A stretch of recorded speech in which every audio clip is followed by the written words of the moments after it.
Yeah, I know, I promised to show you Terranigma, and I already started recording, you can see. But then, this happened.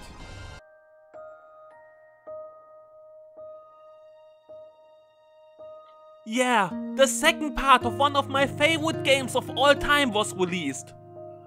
I have waited 5 years for this. So, I had no other choice. I bought it the second it was released and live streamed the whole game in one go. So, what is this game and was it worth the long wait time? Let's find out. Let us review Finding Paradise. Spoiler free.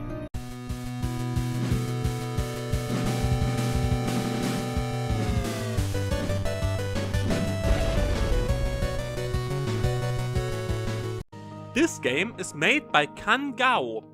Kung Lao. No, not that one. This one. And it includes a song made by Laura Shigihara. Yeah, the developer of Rakuren and the musical genius that brought us the Plants vs Zombies credit song and much more.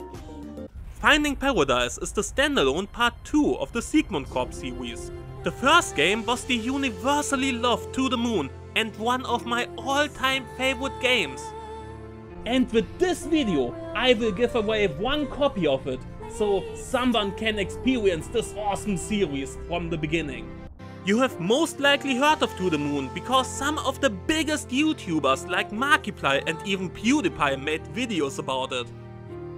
Even if this is part 2, you can pick Finding Paradise up without knowing anything about the former games. Yeah, part 2 and multiple games sounds strange. But there are more things between the two games, like mini episodes and even another standalone game named A Bird Story. Which is also an incredible gaming experience. Not only because it's a short game around 1 hour playtime, but it has not a single written line in the whole game. The main character of A Bird Story is now the patient in Finding Paradise. Patient? Yeah, I should tell you the premise of this game first before I dive into the details. You see, these games aren't your normal games. They are more like unbelievable touching stories you can experience at your own pace. And I freaking love story-driven games, if the story is well made. The series takes place in a world where a corporation has developed a technology that can create artificial memories. So, they want to make money with this. They offer this service to patients on their deathbeds to fulfill their wishes. Well, not really fulfill their wishes, they aren't genies. But they can alter their memories, so the patient remembers his life as if he has accomplished this goal. With a hefty price, by changing their memories, they forget their real lives.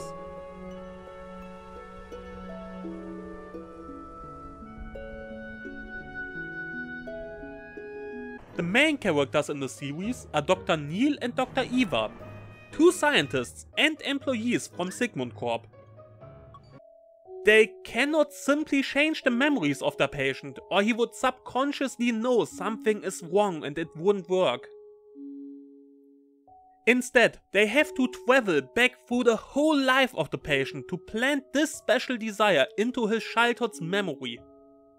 So he can then reimagine his whole life, focusing everything in his lifetime to reaching this goal. It's a bit like Inception.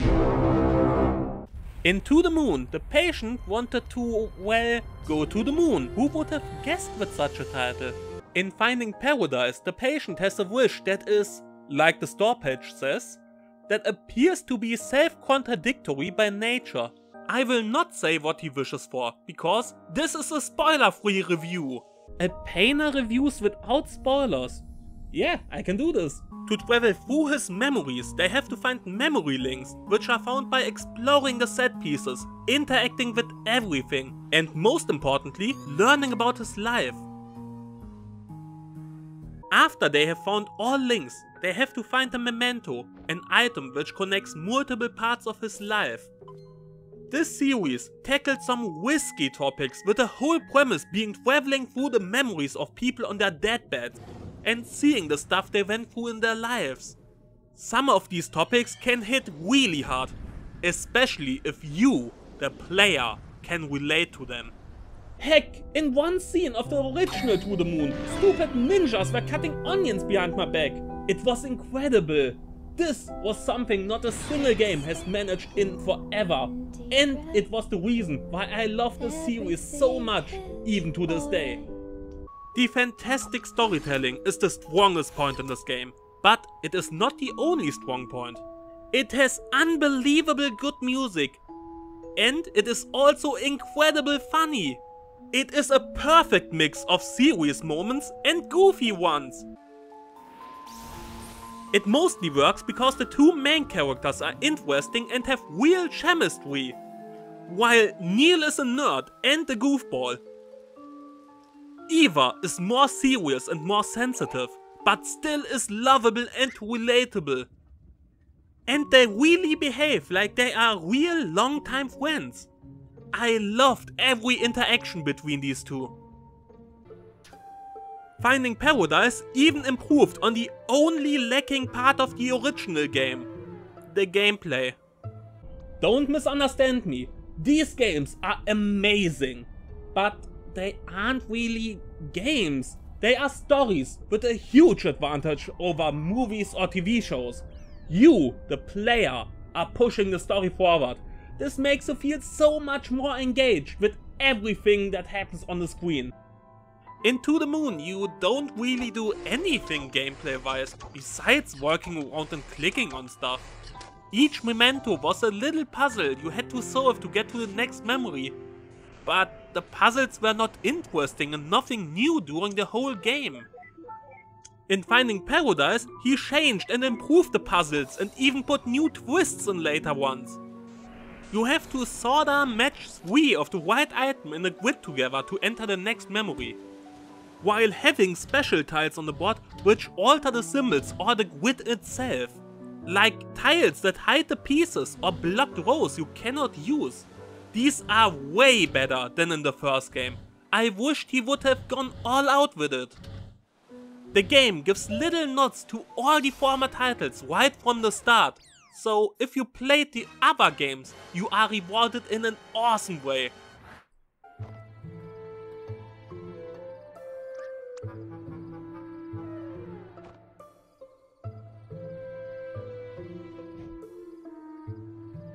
Anyone new to the series can pick this game up as the first game and have an incredible experience without missing any crucial stuff. But for the people loving the series, like me, there are cliffhanger endings outside of the patient story about stuff like the corporation, Neil and Eva. There were some teasers since the first game, but instead of getting answers, I got even more questions and hints. There is a bigger story for the series, and I cannot wait to see more of it. This is a sign of great storytelling, to make the consumer think about it after they are done. I love these games. It handles hard topics like death and growing up in a way only this medium can do. It would not work if you just watch a movie about it. So, the only meh part of To the Moon was improved, while the game kept an awesome story and even reward die-hard fans like me. Does this make it my new favorite game in the series? Well, no. It is an awesome story and I enjoyed every second of the around 6-hour playtime. It just hasn't hit me as hard as To the Moon. Not because it wasn't as good or technically even better, but because I myself could reflect more in the story of the first game, which I recommend everyone to play and start with. It is hard to tell more without spoiling the story. And you should play a bird story before, even if it isn't required to enjoy this game. It is a whole new experience if you already know about something. Just go and play To the Moon, a bird story, and afterwards Finding Paradise. You will have an awesome time. And you can play the first game for free. How? I will give away 1 Steam key. 1, yeah, how generous. Well, it is not a normal giveaway, but subscribe to my channel and I will roll the dice. Nah, I'm not a fan of those. On my channel, You can earn it. Yeah, it is a contest. You see this? Throughout the whole video, I have hidden a hint and 8 letters. These letters form a special word. The first one who writes the correct answer in the comments will earn To the Moon on Steam. What? You say this is hard and unfair? Okay, here's a hint. Yeah, I know, I promised to show you Terranigma. So, that's enough help. My subscribers even get a head start by being informed the moment this video gets uploaded. And if you want to see more of the game, over on my gameplay channel I will upload the full playthrough on my stream. And now I will continue with my Terranigma review. Thanks so much for watching. If you want to see more or be the first one in these sort of giveaways, you should subscribe. Leave a like, a comment and share this with a friend.